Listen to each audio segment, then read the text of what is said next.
Welcome to Burns White, Inside the Law, a podcast about the law and the people behind the practice. I'm your host, Asan Joffrey. Okay, welcome back Inside the Law, Burns White, Inside the Law podcast. We are here with Lyle, our Chief Operating Officer. Hi, Asan. Thanks for having me. All right, great to have you. Thanks for joining us. It's a pleasure. I'm so glad you asked me. I look forward to talking about my practice, the firm, and whatever you have to ask. Okay, great. A lot of people have regretted coming on this podcast. Hopefully you don't. I hope not. Okay. I certainly hope not. So what we've been doing is let's talk about you, your background, and what brought you to Burns White, and then we'll talk a little bit about your role here, okay? Sure, absolutely. So, where are you from, and where'd you go to college? That kind of thing? I grew up here in Pittsburgh, 20 minutes down from where we're sitting on the river, and went to college about 2 hours north at a little school called Allegheny College. Had a great experience there. I was a political science and philosophy major, and wanted to go to law school. Perfect background to do so. Went to law school in Chicago at Northwestern. And so when did you decide you wanted to go to law school? You know, it's a good question. I always had an interest in it, and had a great pre-law advisor who sort of encouraged me. Thought I could do well. And I say that because a lot of people kind of just fall into the law, but you kind of just wanted to do it all along, huh? Yeah, I thought I wanted to do something that was challenging, and where you can make a difference, and I thought that the law would be the place to do it. I didn't know what I wanted to do, but I thought it would be really an interesting thing to do.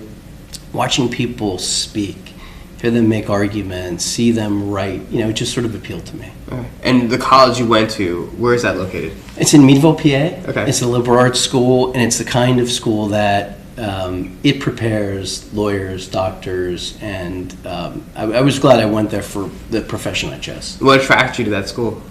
I was from Pittsburgh. I wanted to go away from the city, but not too far away. But I was interested in a place that was totally different than where I had grown up. And I grew up in the steel town part of Pittsburgh in McKeesport. Had a really terrific high school experience. I played high school sports and was really involved with it. I looked for the small school, small class size, wanted to get to know my professors, have some really close, tight-knit friends, play college basketball. And it was far enough away where I could be away, be out of Pittsburgh, be home if I wanted to. My brother was still playing high school football and basketball. Okay. I wanted to get home to see him, so it sort of felt like the right fit. It's pretty common here to have people watching this podcast. It's kind of we have a lot of different athletes on. Yeah, Burns White's when I first was recruited here back 16 years ago, they emphasized to me the team element of a team sport. And, whether it's litigation practice or something else, how important it is to be a team player. And I have found that to be true, and I know in my background that's something that was important to me, and it's always been important to Burns White. All right. So you went to this college, and then how did you decide where to go to law school? I wanted, again, something completely different. I grew up in the sort of suburb of Pittsburgh. I went to a really small liberal arts school. I was looking either for large American city, very large city, or somewhere in the American South. Okay. Totally different experiences. And I had done well in school, so I applied to some decent law schools. And Northwestern accepted me within 2 weeks. Okay. It was an early admission. I got a scholarship for 1 year of my academics, and I thought, it's hard to pass that up. Mm-hmm. And I talked to my dad. No one in my family had gone to college. Okay. That's my next question. What are your parents I was do? first generation college student, first Okay. generation law student, and he said, you know what, go for it, and it's the best thing I ever did. I gotta say, that's not uncommon at Burns White either. We have a lot of people who were first generation lawyers or even first generation college students. Yeah, I admire that about the firm. We've had from the beginning, those who have really built their own practices, have worked hard, and I think we've admired and respected that about lawyers we've brought in. Yeah. And I think we try to keep that ethic about the firm, and that's why I think one of the reasons among many I have sort of fit in well here. What did your parents do, or your father? Yeah, my mom worked for an accounting firm. She was a sort of manager of a small accounting firm, and my father, he was a Vietnam vet. He was drafted, he fought, and he did a lot of office work. But he spent a lot of time with us, in sports and coaching us, and he had a sort of a 9-to-5 job.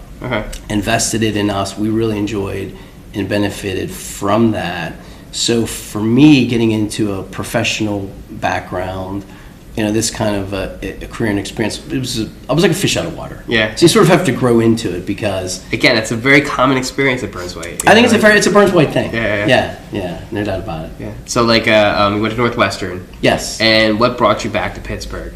The fact that it's such a great city to live in, and I think by default, I went from high school, college to law school. This is what I knew. This is where my relationships were. So I was looking to come to Pittsburgh. I spent both summers at large law firms here. So I mean, a lot of opportunity out of Northwestern. I'm sure. A lot of you had done well, but Northwestern, you probably had a lot of options as far as where you want to build your practice. And honestly, in some ways, coming here was you had to work harder to build a practice because there's very few people in Pittsburgh who graduated from Northwestern Law School. Mm-hmm. So we had to really work hard to build a network, to build a community of clients. So when I first came, it was more of an incentive to get out, join the Bar Association, get involved in the community, because there were no lawyers from my law school, no professors I could reach out to and sort of help me grow and build. So everyone here, with few exception, goes to Pitt, Duquesne. Duquesne is like the Burns White feeder. Very local schools, yes. So I was sort of, again, also fish out of water. So you just sort of get out of your comfort zone and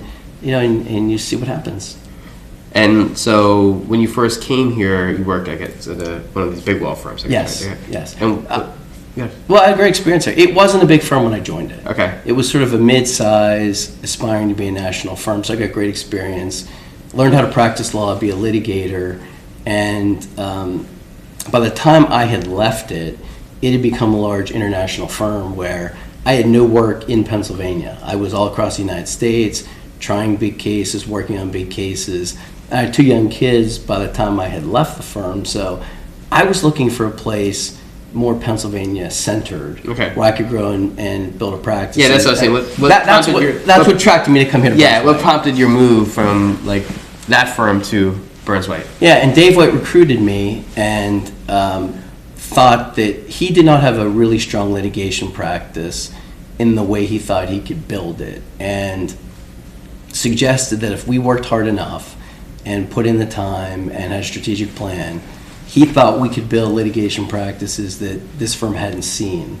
And so I agreed with him. And I had young kids. I wanted to be involved in their lives. He had a large family. And we sort of agreed that was most important, but would work hard and try to build that. And over the last 16 years, that's what we've tried to do. So when you first came here, how old were your kids? At that point, they were 3 and 1. Okay. And now they're freshmen in college and 11th grader. The time just goes by so fast. Yeah. It's amazing. And as far as Burns White and raising kids, I think the firm, what I really like about the firm, and I think the ethic has not changed, is it's a family first kind of place. We treat people like adults, expect them to be adults, but we allow them to have the flexibility and manage their personal lives as they see fit. And most of the lawyers I work with, they coach their kids' teams, they're involved in their lives, they have a reasonable schedule, and I don't see that ethic changing. And I think it's one of the things that it sort of attracts us to a lot of young lawyers, and that's how we've built some of these practices. Yeah. And how about for you personally? Oh, and for me, that's exactly what it was. Yeah. And Dave allowed me the flexibility to raise my kids, be with them when I needed to, grow the work as he allowed. And we've had very, I would say, both considerate but loyal clients who respected that same point of view. We had tremendous work that they've entrusted to us. We've had great teams that have done it very well for them, and realize when that needs to get done, that takes first priority, but there's also life outside of the law. Mm-hmm. And I think that makes you a better lawyer, and they appreciate that too. So let's talk about you came to Burns White, what year was it, 2000? 2010. Okay. Yeah. And you've kind of grown into a key figure here, but it didn't happen overnight. It kind of so can you just walk us through that path? No, I mean, I came as a senior associate, and the thought was we'll see how this goes. I had no book of business. We were going to build a book of business and sort of had a plan for how we would do that. And almost overnight, some really loyal clients, those I had known, some contacts I had, gave us an opportunity, and we took advantage of it. And it was sort of like building blocks. One piece led to the next, and one step led to the next. And then before you knew it, I was a senior associate. I was promoted within maybe 18 months to a partner, was in charge of a number of practices. And before you knew it, over time, now it's 16 years later, but we have 30 practices at Burns White, and 12 of those 30 practices are all in this litigation practice. Right, so you're the head of the litigation. That we've built, yes. And so elaborate more on that. So you're the head of the litigation practice group? Yes, so and this is really something the firm has tried very hard to build, and we're proud of having done so. So when I first came to the firm, it was primarily a transportation firm. We had railroad clients, healthcare clients, workers' comp clients, and what I would call some insurance defense work. And we wanted to sort of build upon that. And so we just strategically targeted a number of industries that we thought might give us a chance. And I now lead that effort, and that has led to 12 separate independent litigation practices. We have a general litigation practice, commercial and complex litigation, banking and financial services, artificial intelligence, cybersecurity. We have data privacy and data security, employment, commercial and business transactions. It just sort of took off. And what I've really appreciated about the firm is they've always supported that effort. They've always been behind it. I sort of kept my word to Burns White. Burns White kept its word to me, and now I think the firm's better off. I'm better off, the firm's better off, and so we have a lot to look forward to. We're now becoming a second generation firm, so as the founders of our firm are retiring or have retired, what it's done is enabled lawyers like me to step into the fold and take a leadership role, and now step into that second generation and lead the firm they created. That's a really good point that you made. It's lost on a lot of people, because a lot of firms don't really make it past that first threshold of founders, right? Yeah, this firm, that's it's the founders' credit here. They put in place their successors, and people like me, like Stuart O'Neill in the eastern part of the firm, Andrew Fuga. We have plenty of other lawyers, both here and there, that are poised to step in and take on these leadership roles, and they were forward thinking. It wasn't by accident, you know what I mean? Wasn't by accident. Right, yeah. No, it wasn't by accident. And I know because you went through a leadership program, right? Yeah, and the firm had in 2019. It was sort of fortuitous. They created a leadership training program. They brought in a former military general that had a fabulous. It was like an 18-month program where I and a group of Burns White lawyers were part of true leadership training. We attended sessions, we had mock situations, we led different events, and when it was all said and done, we sort of graduated from the program.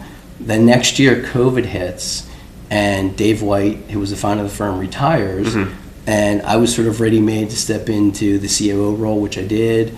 I'm now on the executive committee. I've been leading these other practices, so by its own intentionality, Burns White has been able to, through its own people, perpetuate us into the future, because it's been forward thinking about, what's down the road. Yeah, I mean, I know we've had try and instill a lot of transparency with the process of advancement and things like that, which a lot of firms don't really spend the time doing, right? No, I think that's right, and I do think with respect to the vision of our firm. It's always been the same from the beginning, which is, we invest in our clients. We see their problems as not only their business, but our business, and we're there to help solve them. And I don't think Burns White's ever lost sight of that goal. Okay. And so from the beginning, it's been there to build those relationships, have lawyers in the next generation to step in and build those. Those things don't happen, like you said, by accident. Yeah. It requires introducing your lawyers to those clients, having those relationships be built, having new clients come in, and being able to ensure don't have an original solid foundation or a second tier solid foundation, but a third tier and fourth tier solid foundation layered throughout the firm, so you're ready to succeed at every level.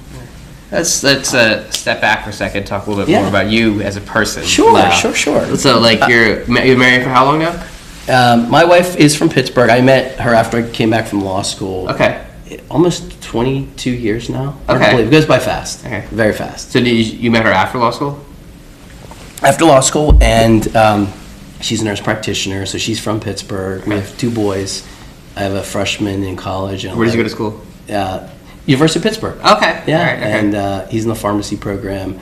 My son's a junior in high school. So for a period of years, and I really appreciated this about Burns White, they were competitive swimmers. One was in the high school band. Okay. One played football. That takes a lot of time. Yeah. It's an extraordinary amount of time. And I'm actually grooming the next generation of Burns White lawyers, at least in my team and in Pittsburgh, to appreciate and understand how important it is for them to be there for their kids and their family. Because I always tell them, I don't mind sharing this, and I share it with people up and down the chain. Mm-hmm. I think to succeed and survive in a firm like this one, or any firm worth its salt, there's 3 basic things you need, and without these sort of secret ingredients, you can't survive in a firm.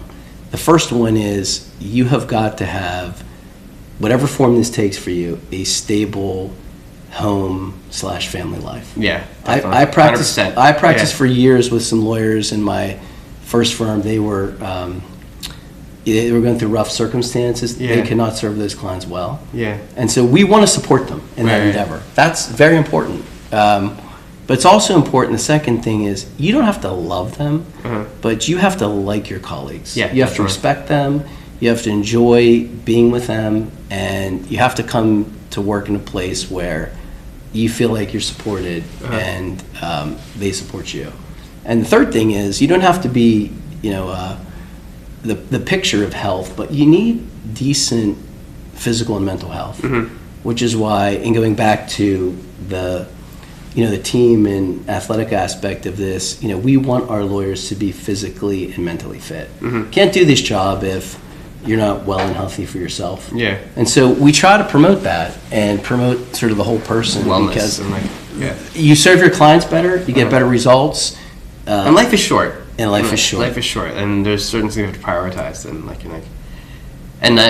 so your kids are roughly the same age as my kids, so you're in a good spot right now where we can travel and Yes. enjoy life in a different way. Right? You do miss the old days of them around the different sporting activities and coaching them and this and that. But I think of it as the phases and the stages of life. Yeah. My wife and I traveled quite a bit before I knew her. She and I traveled extensively before we had kids. As we were raising them, we did it less so. But as I was saying to you before, my son graduated from high school, and without getting into all the details, he was interested in taking a trip, and we did this summer. It was a cross-country trip. We drove it. We drove 5,600 plus miles. that's pretty impressive. Yeah, we went. Did he help with the driving, or did you do it? Well, we because it was so far, we actually rented a vehicle. So okay. He was too old. He was too young. Oh, okay. So my wife and I. What kind of vehicle was it? It was a Chrysler Pacifica minivan. Okay. And the importance of that was you needed a vehicle that was rugged enough to take the terrain across the country, but small enough. And I had been to some of these places before. For the low hang. Where you could park in LA and San Diego. So it was a perfect car for that. Okay. But it was a lot of fun. Okay. And so how was the drive? And It was great. It's where we spent as much time together as we have, in. That is interesting, because you're together, the 4 of you, right? Yeah, we literally drove. We a very sort of weird side story, but it helped craft the trip. These are teenage boys, mind. Yeah, I was going to say, your wife is a saint, Yeah. 3 guys, But they wanted, as part of this cross-country trip, they wanted to go to a place which I had never heard of, but it's in one of the most remote places in the United States, right in the center of Nevada, in a very little town called Tonopah. Okay. Is a place called the Clown Motel. The what motel? It's called the Clown. The Clown, like a clown. Okay. Like a class circus clown. It bills itself as the scariest motel in the United States. And why is that?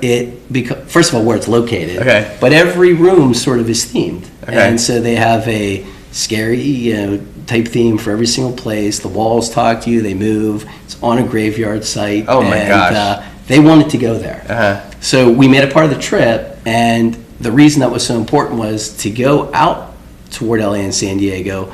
We drove one way to get there and come down. But to come back home, we came back in entirely another part of the United States. Okay. So that's how we got to see so much of the country. Okay. So it was really cool. That's whose idea was that? Really theirs. Really? Yeah, I had no interest in. I had already taken a cross country trip years ago. So, and I'm really busy. We have a lot of client work. The clients were fantastic in supporting that. I have a great team. Yeah. When I needed to take calls and be available, I always was. But there are times when you're driving like that, it's a fairly remote location. Yeah. So we found a way to work it out. Right. Well, that's a credit to you as a father that they wanted to do that, and and your wife too as a parent that they have 2 teenage boys that wanted to spend that much time with you. It was great. Yeah. So you're doing something right, Lyle. Well, hopefully. Hopefully. But now my freshman in college, he won't get back to us. So he's graduating. Yeah, you'll see him. You'll see him when he needs money. Thanksgiving. It's coming up. So he's a freshman now. I think he's a freshman now. Yeah. Okay. So he's liking it. So. Right. Pharmacy school, huh? Yes. Yeah. Okay. All right. Well, let's end with this. How do you see the future for Burns White? And you're one guy that I love talking to about the future of Burns White. Yeah. Oh, I mean, the future. Well, first of all, it's very bright. Yeah. I think the first and foremost, I think Burns White will remain independent. I think when the first question you have when you look at whether it's a financial institution, insurance company, a law firm, is it strong enough? Does it have a good enough set of leaders, a vision in order to remain a standalone firm? Mm-hmm. Because what you see so many times are, mid-sized firms, both financially and otherwise, can't make it on their own. Mm-hmm. And so they get absorbed by larger firms, they break up, they sort of go in different directions. I don't see that for Burns White's future. Mm-hmm. I think it's going to remain with its current set of leaders. I think it's got a really great trajectory. It's got a strategic plan. And I think it will be building upon all the practices we currently have, all the offices we currently have, and I expect we'll be growing that in all the places where we do business and probably more. One thing about you, Lyle, is and the firm in general, but especially you, because you're part of the cybersecurity practice, and you have this skill set that you're able to identify the changing landscape of law firms.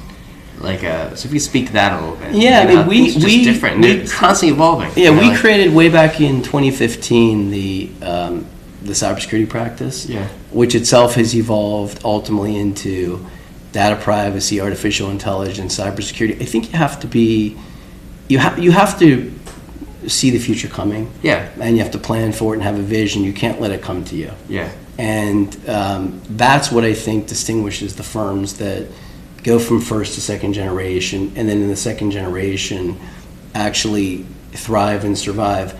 You're not thinking about what's on your desk today and how do you manage that. You're thinking about, okay, what does next year, in 5 years, and in 10 years, what does that look like? What's happening in the industry that's impacting us? Not to get too detailed, you have the AI task force. One of the things we work on is a task force for artificial intelligence. We know it's important, but you don't want the mistakes some firms have made, as I've read, is they've just jumped into it without carefully thinking. Yeah. Or just ignored it. Or ignored it. How does it work for them and for their clients? Yeah. And so, and that's, again, a credit to the founders here.